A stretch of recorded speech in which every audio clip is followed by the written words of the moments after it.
Hello guys, yes, today I wanted to speak to you about dating and about the subject of being yourself as a neurodivergent, as an ADHDer. My own mother once advised me, people say to you about dating, be yourself, but son, in your case, I would not be.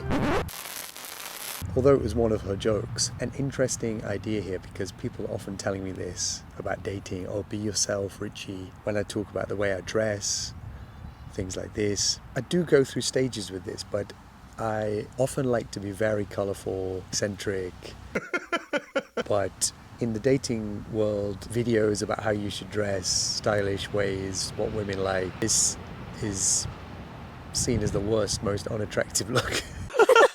The women that I've been out with in the past, they like me to be more formal. They bought me clothes that are more serious style and colours. What do you think? Should you, quote, be yourself? What is the self? Who are we? It's hard to pinpoint exactly what is yourself.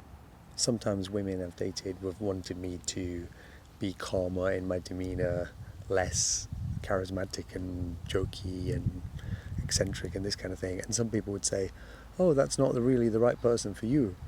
But what if that is the best person for me?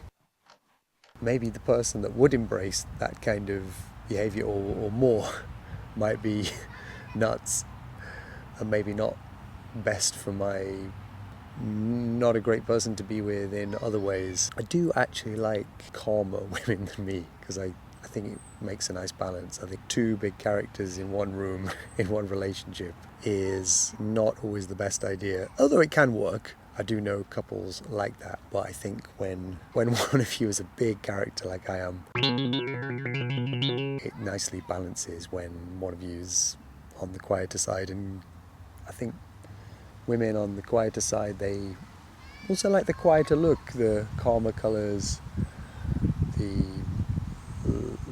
less wild appearance. What do you think? Should I be myself? Are you yourself in dating? I started making this video because there were two conversations separately with two different neighbours that actually triggered me about this subject. One was from a guy who used to live here who was a very boring kind of guy in the sense of he would wear a black hoodie and a black t-shirt, jeans all the time, telling me in response to me saying that, oh, I need to calm down how I dress and stuff. He was saying, oh, be yourself, be yourself. And he, lovely guy, but quite straight guy, clothes super boring. So easy for him to say, oh, be yourself, bro. Another conversation was with a neighbor of mine who is also neurodivergent. She dresses very colorfully, expressively. But the problem I have here is gender-wise. Women in British society, most parts of the world, I think, tell me if I'm wrong, but women can be more expressive, colorful in their dress. They have more options. It's more accepted that women dress in all sorts of ways. You might say women, I think the modern woman can dress in jeans and a t-shirt. She can also dress colorfully, flowery dress, colorful hair. This kind of thing is more accepted. I don't think there's many men who complain about this kind of thing. So I think for a woman to say to me, oh, be yourself, dress as you want. At the same time, women in my life who've said this kind of thing to me, I look at the women that they date and it's not that kind of guy. I've known hippie kind of women in my life who've got colorful hair, they dress eccentrically, and then they find a boyfriend and it's like short back and sides hairstyle, jeans and t-shirt, black shoes. So you don't like that kind of guy, do you? You need to subscribe. Meg Ann subscribed. Why don't you? I'm not in a prison right now. This is the corridor of my flat. I like to film in different places, give you a bit of variety and dynamics, give you a dopamine hit.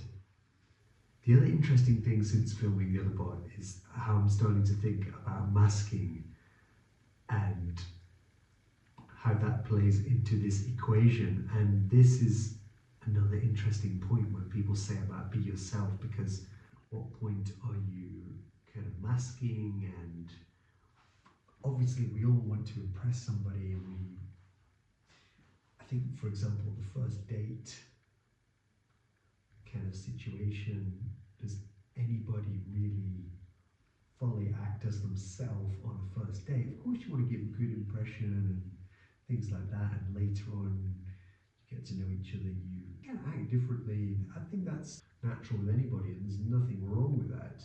But then with neurodivergence, we've got this whole thing of masking, and then we're kind of different, putting on a front.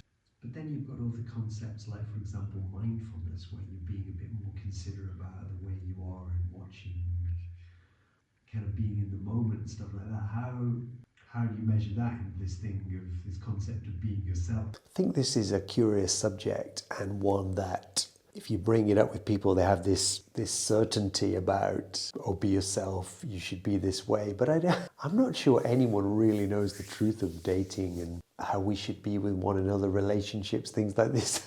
I truly think most people out there are clueless about this, and it's so funny some of the advice you get. Some of this advice I get from people who've had one relationship, two relationships, they're quite young as well, and maybe they've been lucky to find someone who fits in with them so well, and they haven't had to yet contend with these sort of things, but maybe later in life they will.